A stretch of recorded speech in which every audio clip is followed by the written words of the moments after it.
Waalaikumsalam. Selamat pagi, Bu. Baik, sebelum kita mulai pembelajaran kita pada hari ini, silakan kita pimpin doa yang terlebih dahulu. Baiklah, untuk memulai pembelajaran kita pada hari ini, ada baiknya kita berdoa menurut agama dan kepercayaan masing-masing. Berdoa dimulai.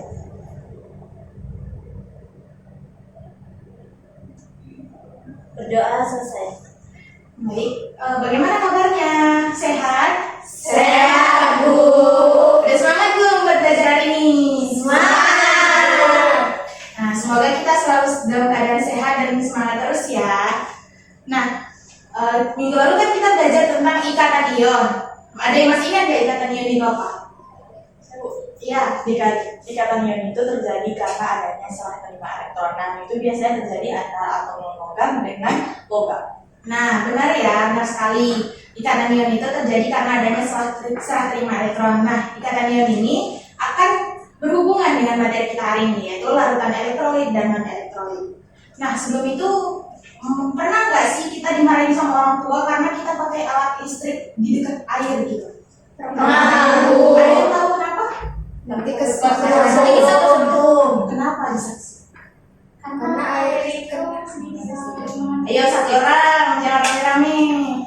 Saya Bu, iya Devi. Karena air itu biasanya kalau nggak murni itu bisa mengandung logam. Nah, logam ini tadi kan mungkin bisa menghasilkan listrik gitu Bu, jadinya nanti.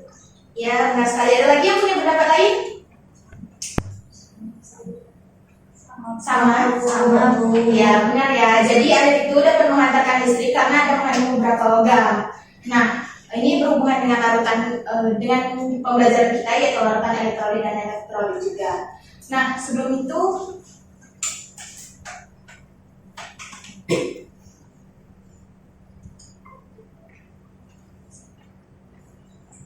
adapun tujuan pembelajaran kita, yaitu yang pertama, setelah pembelajaran, peserta didik dapat menjelaskan tentang larutan elektrolit dan non-elektrolit dengan benar. Yang kedua, yaitu melalui diskusi kelompok, peserta didik dapat menentukan sifat dan jenis larutan elektrolit dan non-elektrolit dengan tepat. Dan yang ketiga, melalui diskusi kelompok, peserta didik mampu menganalisis larutan berdasarkan daya hantar listriknya dengan baik. Nah, sebelum itu, Ibu mau mengabsen teman-teman terlebih dahulu. Anggita Diani Fendi Nasution, hadir, Bu.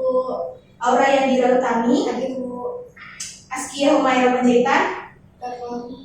Belum datang. Ada kabar? Keretanya mau, Bu.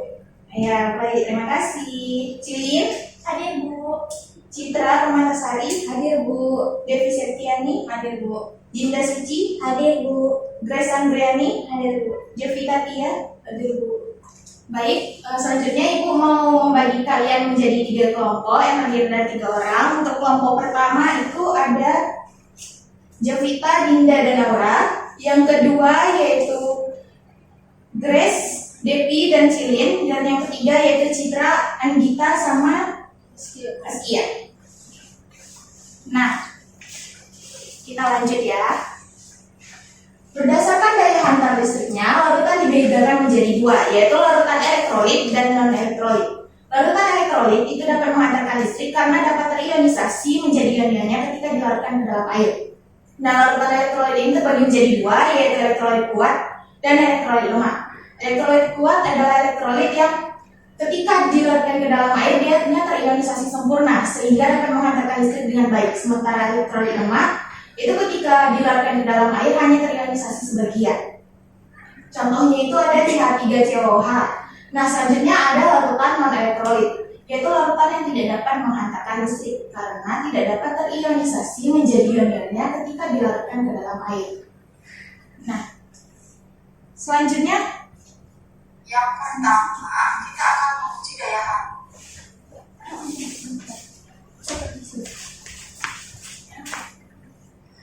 Berdiri situ tadi, cuma nampak sedikit setengah. Ya di situ baru nampak. Kalau iya kok di situ. Tapi kalau di situ nanti PPT-nya susah. Apa taruh di Itu jalan aja. Oh, ya. Iya, nanti di Yang pertama kita akan Nah, selanjutnya lihat terlebih dahulu di sini Ibu ada menyajikan video, kita saksikan bersama-sama ya. Ya Bu. Uji daya hantar lautan hasilnya. Ketika saklar dinyalakan, akan ada aliran elektron dari sumber listrik.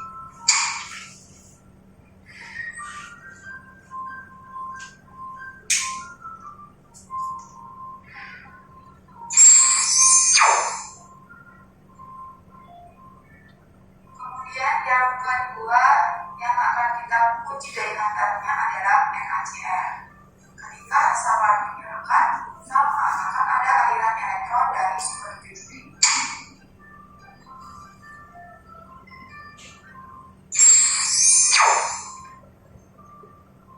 Selanjutnya adalah uji daya hantar listrik pada larutan asam cuka.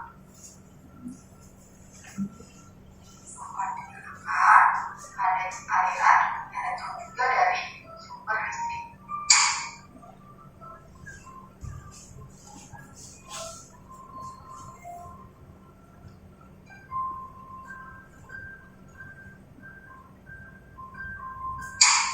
Terakhir adalah uji daya hantar lautan glukosa. Setelah dihubungkan dengan sumber arus listrik, tidak ada aliran elektron, sehingga lampu tidak menyala dan tidak terlihat reaksi apapun di dalam lautan glukosa. Baik, kan kita sudah menonton nih video yang Ibu sajikan. Ibu mau menanya pendapat masing-masing. Silahkan yang pertama, Citra. Iya Bu, jadi pada video yang telah ditonton ada 3 jenis uji elektrolit. Yang pertama tadi untuk ujinya itu dia tuh menghasilkan lampu yang terang karena menggunakan elektrolit yang kuat. Kemudian tadi yang kedua itu menggunakan elektrolit lemah. Jadi cahaya lampunya itu dia redup sedikit menyala. Dan yang ketiga ini uji elektrolit glukosa, dia karena tidak menghantarkan arus listrik jadi cahaya lampunya tidak menyala. Baik, terima kasih. Bagus sekali ya pendapatnya. Selanjutnya Ibu mau nanya pendapat Dinda. Silakan. Ya baik, pendapat saya itu mirip dengan pendapat Citra karena yang kita lihat itu yang pertama itu elektrolit kuat yang menghasilkan lampu yang sangat terang, yang kedua itu sedikit redup karena dia elektrolit lemah, dan yang ketiga itu glukosa dia tidak menghasilkan lampu yang baik. Baik, terima kasih pendapat Dinda. Satu lagi pendapat Cekita. Terima kasih Bu. Saya kan tadi melihat ada 3 uji pada 3 larutan yang berbeda. Untuk larutan yang pertama itu larutan NaCl, terlihat ketika lampunya menyala karena banyaknya gelembung gas yang menyebabkan nyala lampu terang. Untuk larutan yang kedua itu gelembung gasnya sedikit sehingga nyala lampunya redup, dan untuk larutan yang ketiga itu tidak ada gelembung gas sehingga lampunya tidak menyala sama sekali Bu. Ya, bagus sekali ya pendapat teman-teman semuanya. Nah, selanjutnya Ibu mau kalian berdiskusi dengan kelompok masing-masing untuk mencari data mengenai larutan elektrolit dan non-elektrolit. Ibu beri waktu 5 menit ya. Silakan berdiskusi. Izin bertanya Bu, Ya, maksud Ibu data yang bagaimana ya Bu? Mungkin tentang contoh-contohnya larutan elektrolit itu bagaimana, non-elektrolit bagaimana, ikatannya itu apakah hanya ikatan ion saja gitu. Silahkan berdiskusi sebentar. Sumbernya boleh jurnal, web, buku, atau tanya langsung ke Ibu juga boleh. Saya Bu. Baik,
Baik, waktunya sudah habis ya 5 menitnya. Nah, sekarang Ibu ada menyajikan 3 masalah.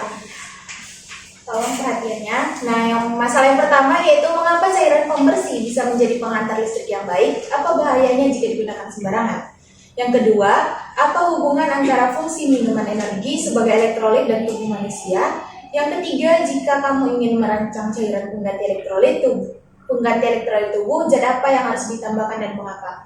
Nah, ini untuk masing-masing kelompok menyelesaikan satu masalah. Untuk masalah yang pertama itu kelompok 1, masalah yang kedua kelompok 2, dan masalah yang ketiga itu kelompok 3.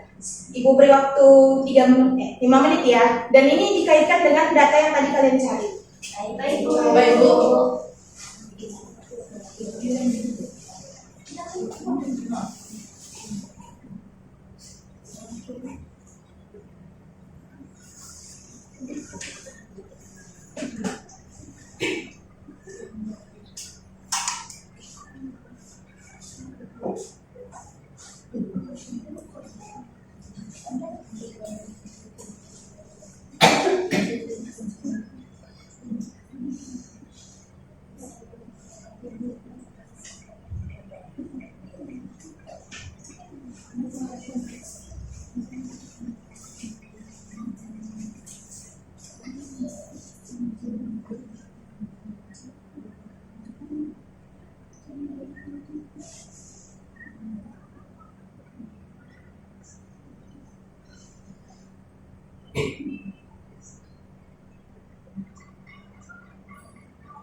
waktunya sudah habis. Ada yang sudah selesai?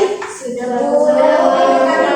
Nah, baik, kelompok 1 dulu ya yang presentasi ke depan, dan ke teman-teman kelompok yang lain bisa memberikan sanggahan, kritik atau saran. Silakan. Baik, terima kasih. Sebelumnya perkenalkan saya Dinda Sucinabadani, perwakilan dari kelompok 1. Jadi di sini sesuai dengan yang pembagian dari Ibu Anti tadi, kalau kami dapat persoalan nomor 1 yang akan kami jawab. Jadi di mana soalnya mengapa cairan pembersih bisa menjadi penghantar listrik yang baik? Lalu apa bahayanya jika digunakan sembarangan? Jadi cairan pembersih yang bisa menghantarkan listrik yang baik itu karena dia mengandung zat-zat kimia seperti garam, asam, atau basa. Jadi dia bisa terlarut dalam air, dan zat-zat ini yang saya sebutkan tadi itu menghasilkan ion-ion bebas seperti Na+ atau Cl- dan amin yang membuat si cairan tersebut itu mengantarkan listrik dengan baik atau disebut dengan notan elektrolit. Nah, bahayanya itu jika digunakan sembarangan, terutama di dekat aliran listrik. Yang pertama itu bisa menyebabkan arus listrik itu mengalir tak terkendali, lalu memicu setrum, korslet, dan bahkan bisa terjadinya kebakaran. Baik, terima kasih. Bagaimana kelompok lain? Ada saran, tanggapan, atau kritik? Atau sudah pas? Silakan lanjut ke kelompok 2.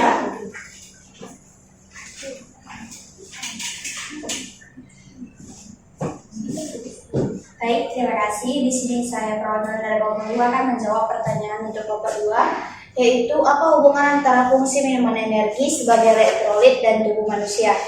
Nah, minuman energi itu berfungsi sebagai elektrolit yang memiliki peran penting dalam menjaga keseimbangan ion dan cairan dalam tubuh, terutama saat tubuh kehilangan banyak cairan dan elektrolit melalui keringat, misalkan saat kita berolahraga berat.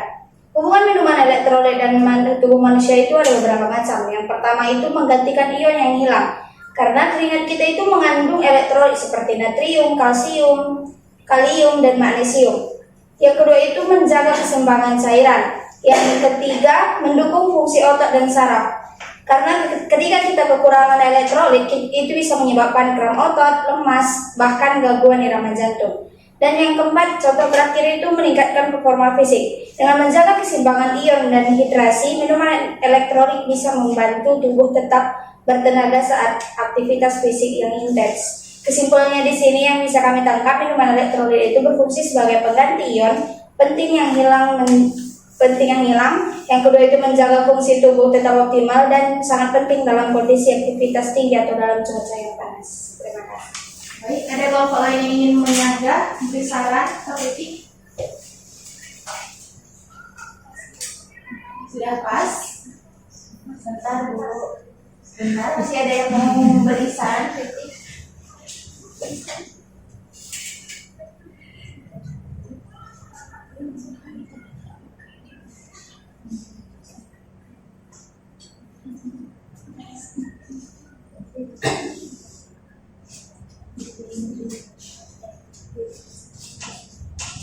Baik, ada? Kami Bu dari kelompok 1. Kelompok 1, silakan.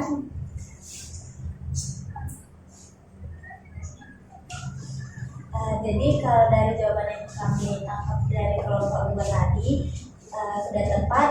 Namun kalau dari kami itu adanya yang harus diperbaiki atau ditambahkan itu adanya kurang penekanan perbedaan antara minuman energi dan minuman elektrolit. Jadi kan tidak semua minuman energi itu diformulasikan khusus sebagai pengganti elektrolit, dan beberapa justru mengandung kafein dan gula tinggi yang bisa berdampak negatif jika dikonsumsi berlebihan, terutama saat dehidrasi. Ya, baik. Terima kasih Ida. Di sini Ibu mau meluruskan. Ini maksud dari pertanyaannya adalah hubungan antara minuman energi dengan tubuh manusia. Jadi yang Grace tadi sebenarnya udah benar, tapi nggak apa-apa. Terima kasih Dinda. Lanjut ke kelompok 3.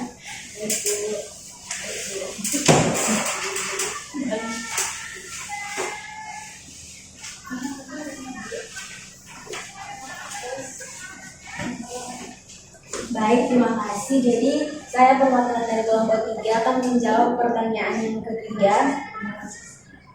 Pertanyaannya, jika kamu ingin merancang cairan pengganti elektrolit tubuh, zat apa yang harus ditambahkan dan mengapa? Jadi, untuk merancang cairan pengganti elektrolit, kita harus menambahkan zat elektrolit, yaitu zat yang larut dalam air dan dapat menghasilkan ion-ion sehingga lautannya itu dapat mengantarkan arus listrik.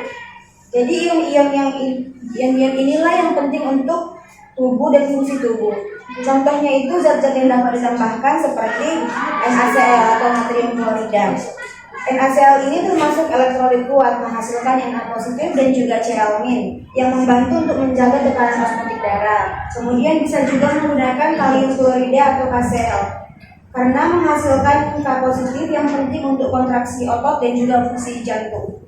Kemudian ada juga magnesium sulfat, menghasilkan Mg2 positif dan SO42 negatif yang dapat untuk menjaga kerja enzim di dalam otot. Dan yang terakhir itu bisa menambahkan glukosa. Meskipun glukosa termasuk non elektrolit, namun itu dapat membantu penyerapan elektrolit melalui usus. Jadi zat-zat tersebut termasuk dalam larutan elektrolit karena saat dilarutkan dalam air, mereka menghasilkan ion-ion yang sangat penting untuk menggantikan cairan dan ion yang hilang dari tubuh. Misalnya saat dehidrasi atau setelah olahraga yang berat. Sekian Bu, terima kasih. Baik, terima kasih kepada teman-teman semuanya. Pendapatnya Ibu terima. Dan pada benar ya. Tepuk tangan dulu untuk kita semua.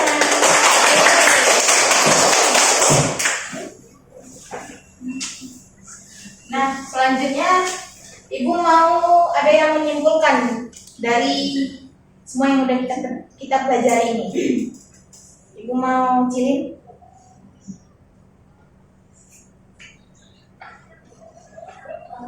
Jadi kesimpulan yang bisa saya ambil dari pembelajaran kita hari ini, larutan elektrolit itu terbagi menjadi dua, ada larutan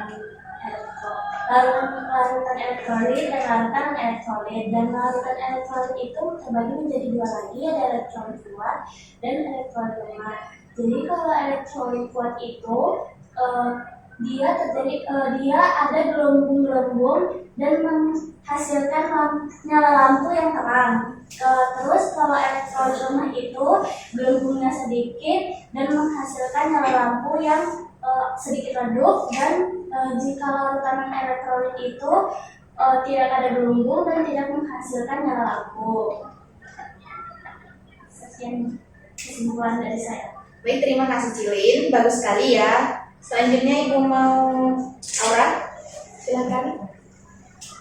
Baik, jadi kesimpulan yang saya dapatkan dari pembelajaran hari ini bahwa larutan itu berdasarkan daya listriknya terbagi menjadi dua, ada larutan elektrolit dan non elektrolit. Larutan elektrolit itu larutan yang dapat mengantarkan listrik karena mengandung ion-ion bebas, seperti misalnya larutan garam NaCl, asam HCl dan lain.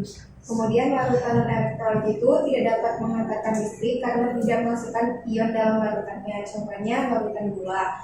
Kemudian larutan elektrolit itu terbagi lagi menjadi larutan elektrolit kuat dan elektrolit lemah. Kemudian tadi ada percobaan uji daya hantar listrik larutan. Ada larutan elektrolit kuat, contohnya tadi pada NaCl, dia menghasilkan nyala lampu yang terang dan ada gelembung gasnya. Kemudian pada larutan elektrolit lemah, contohnya pada asam cuka, tadi lampunya itu redup dan gelembungnya tetap ada. Kemudian pada larutan non elektrolit, lampunya redup dan tidak ada gelembung. Baik, terima kasih Aura, bagus sekali ya kesimpulannya. Nah, yang terakhir satu orang lagi, Anggita. Saya pun menyimpulkan pembelajaran kita pada hari ini. Jadi kita belajar mengenai tentang larutan elektrolit dan non elektrolit. Nah, larutan elektrolit sendiri merupakan larutan yang dapat menghantarkan arus listrik karena mengandung ion-ion bebas hasil dari disosiasi zat larut dalam air. Nah, contohnya larutan elektrolit ini dibagi menjadi dua, yaitu larutan elektrolit kuat dan larutan elektrolit lemah. Nah, kalau larutan elektrolit kuat itu dia dapat menghidupkan lampu dengan nyala lampu yang terang, sedangkan kalau misalnya larutan elektrolit lemah itu nyala lampunya agak redup. Kemudian untuk larutan non elektrolit itu sendiri yaitu larutan yang tidak dapat menghantarkan listrik karena zat larutnya tidak terionisasi dalam air melainkan larut sebagai molekul utuh. Nah, contohnya itu seperti glukosa.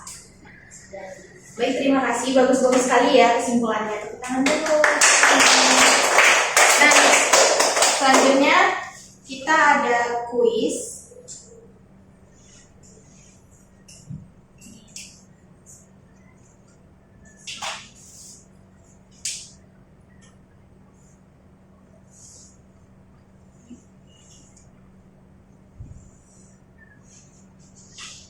Silakan tuh join ya. Nah, silakan join ke kuisnya.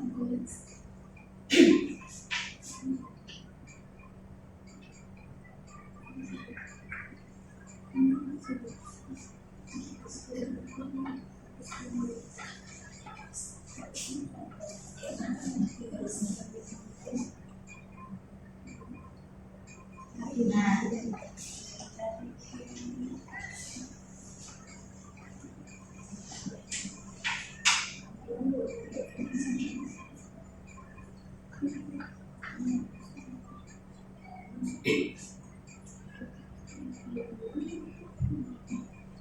sudah pada join ya? Ada lagi?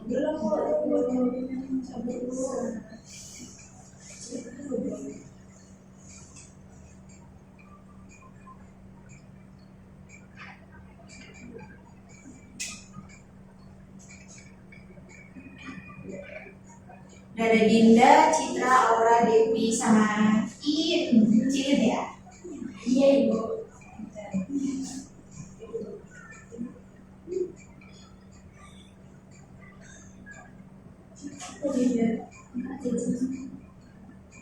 Ayo satu orang lagi sih siapa?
Ya. Nah, jadi kuis ini untuk mengetahui seberapa paham kalian tentang larutan elektrolit dan non elektrolit tadi. Kita mulai ya. Baik, Ya, Bu.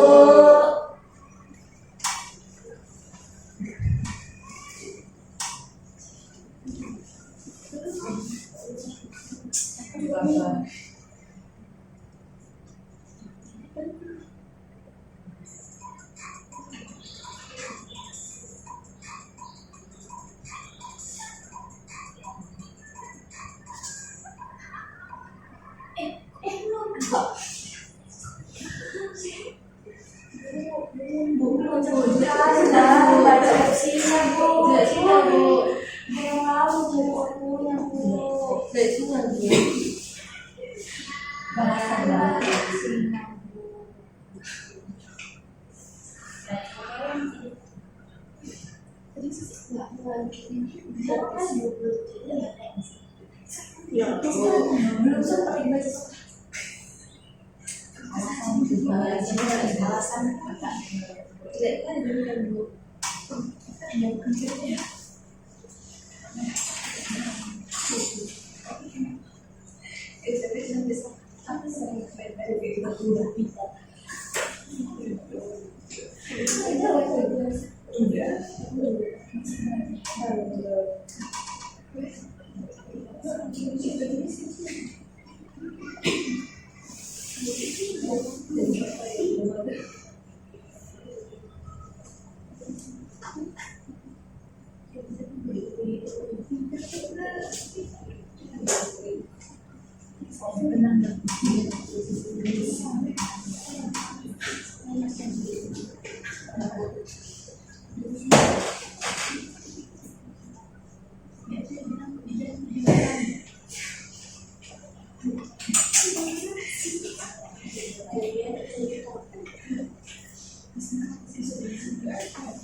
Nah, baik, kita kuis dulu untuk mengetahui pemahaman kalian tentang larutan elektrolit dan non-elektrolit. Silakan join ya.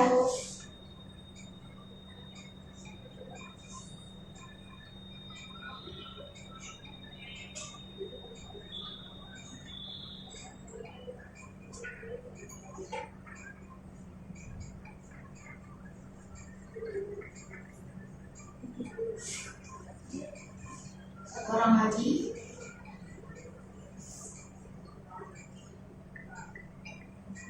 Oke, ada semua ya. Kita mulai ya.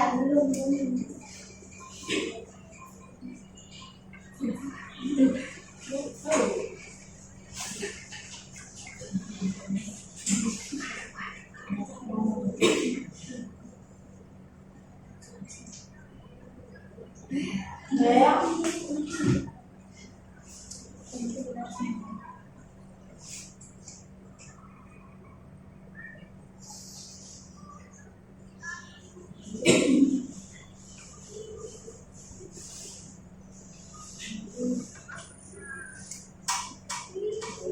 Nah, yang paling atas itu ada Gita.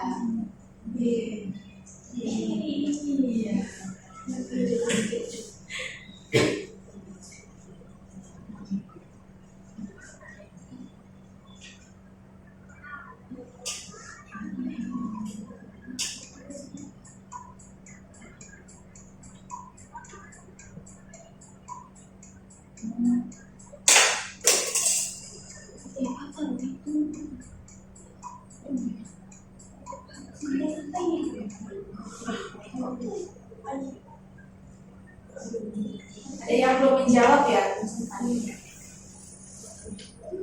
Aura naik ya. Nyusul kita.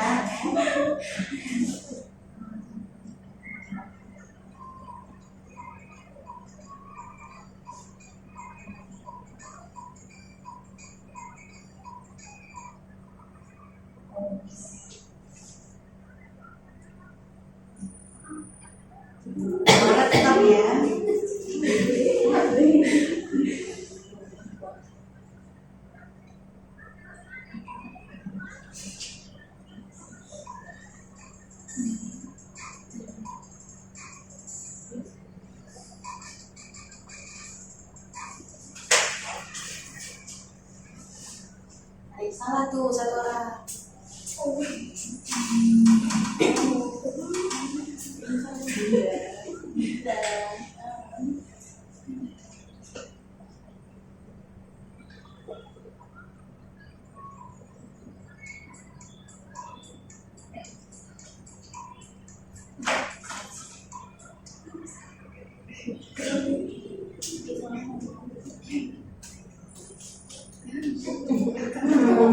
Ada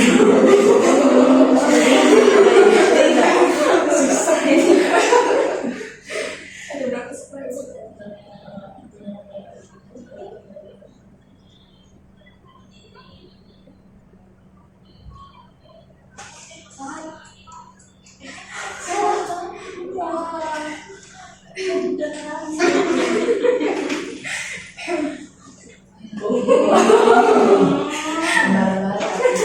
Ayo kalau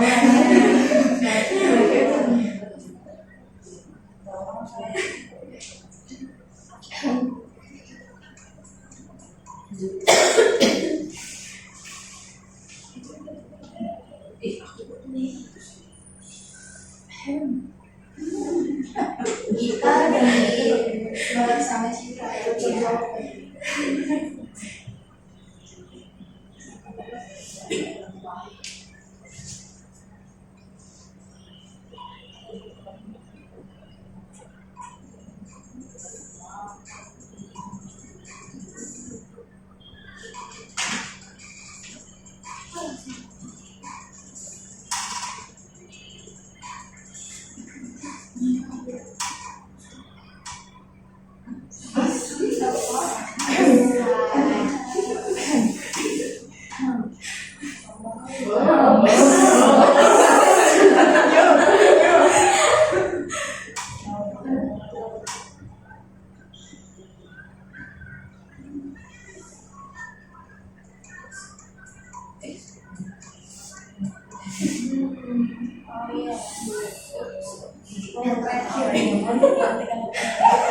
Yang terakhir ya, apakah orang bisa disalin?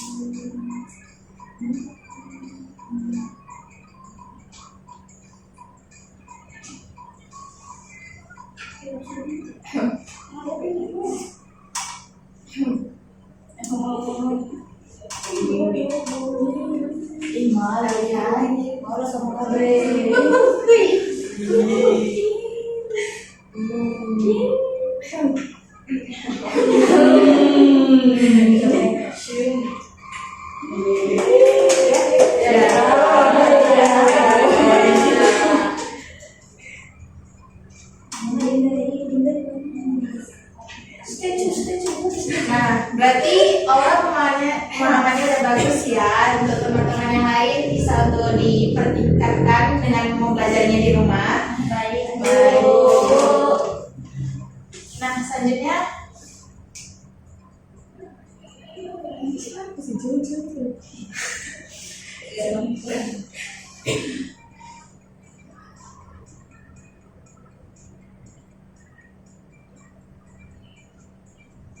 Nah, selanjutnya dari pembelajaran kita hari ini ada yang ingin bertanya?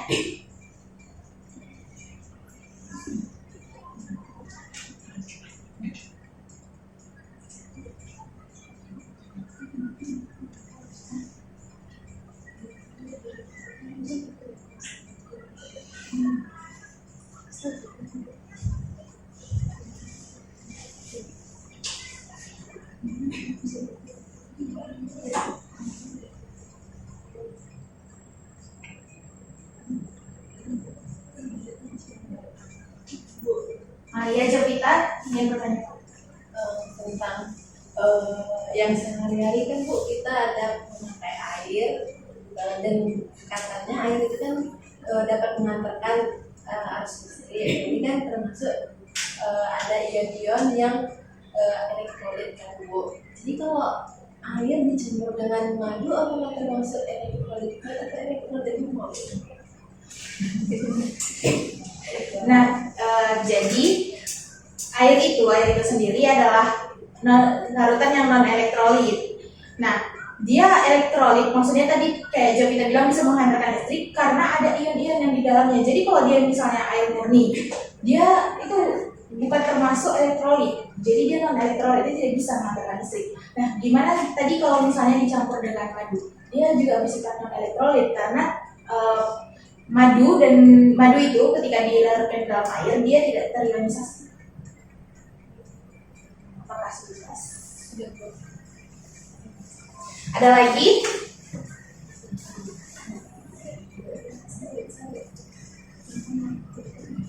Ada lagi yang ingin bertanya? Tidak Sudah.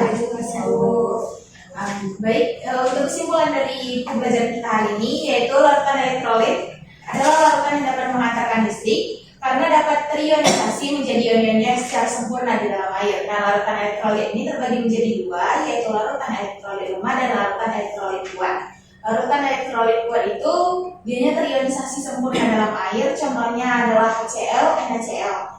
Nah, kalau untuk larutan elektrolit kuat, dia itu dapat terionisasi secara sebagian di dalam air. Contohnya adalah CH3COO. Lalu ada juga larutan non-elektrolit. Larutan non-elektrolit itu adalah larutan yang tidak dapat terionisasi di dalam air sehingga tidak dapat menghantarkan arus listrik. Contohnya adalah air gula atau C6H12O6.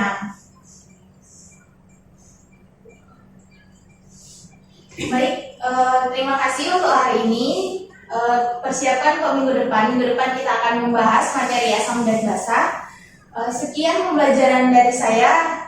Silakan Grace pimpin doanya. Baik, kembali kita bersatu dalam kepercayaan kita masing-masing ke dalam